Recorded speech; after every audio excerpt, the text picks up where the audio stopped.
রহস্যময় গল্প, রাতের অদ্ভুত সাইকেল যাত্রা। রাত তখন প্রায় 2:30। শহরের ব্যস্ত রাস্তা তখন শুনশান। কুয়াশাচ্ছন্ন পথ ধরে সাইকেল চালিয়ে ফিরছিল শুভ। পড়াশোনার জন্য শহরে থাকে, আজ অনেক রাত হয়ে গিয়েছে ফেরার পথে। রাস্তার বাতিগুলো মাঝে মধ্যে হালকা জ্বলে ওঠে, আবার নিভে যায়। সবকিছুই স্বাভাবিক মনে হচ্ছিল, কিন্তু হঠাৎ শুভর মনে হলো কেউ যেন তাকে অনুসরণ করছে। পেছনে তাকিয়ে সে কিছুই দেখতে পেল না, কিন্তু বাতাস ভারী হয়ে উঠল, যেন কারো নিঃশ্বাসের শব্দ শোনা যাচ্ছে। গতি বাড়িয়ে দিল শুভ। সাইকেলের চেনো কর্কশ আওয়াজ তুলে সামনে এগিয়ে চলল। কিছুক্ষণ পর আবার পেছনে ফিরে তাকাতেই তার গায়ের লোম দাঁড়িয়ে গেল। একটি অন্ধকারময় ছায়ামূর্তি বিশাল কালো চোখে তার দিকে তাকিয়ে আছে।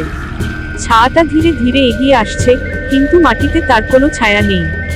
শুভ প্রাণপণে সাইকেল চালাতে লাগলো। রাস্তার বাতিগুলো অদ্ভুতভাবে নিভে যেতে লাগলো একের পর এক। বাতাস ঠান্ডা হয়ে গেল, যেন চারপাশের সবকিছু জমে যাচ্ছে। ভয়ঙ্কর ছায়াটি শুভর আরো কাছে চলে এলো, গা ছমছমে একটা শীতলতা তাকে ঘিরে ফেলল। হঠাৎ শুভর মনে পড়ল, সামনেই পুরনো মুসলিম কবরস্থান আছে। এক মুহূর্ত দেরি না করে সে কবরস্থানের দিকে দৌড় দিল, সাইকেল ফেলে রেখে কবরস্থানের গেটের ভেতরে ঢুকে পড়ল। মুহূর্তেই ছায়ামূর্তিটি থেমে গেল। ছায়াটি যেন কোনো অদৃশ্য বাধার সামনে আটকে গেছে। এরপর সেটা বিকট এক গর্জন করে অদৃশ্য হয়ে গেল। শুভ অবাক হয়ে বুঝতে পারল, কবরস্থানের পবিত্রতা তাকে রক্ষা করেছে। ভোরের আজানের ধ্বনি কানে আসতেই শুভ মসজিদের দিকে এগিয়ে গেল। অজু করে ফজরের আজান দিল।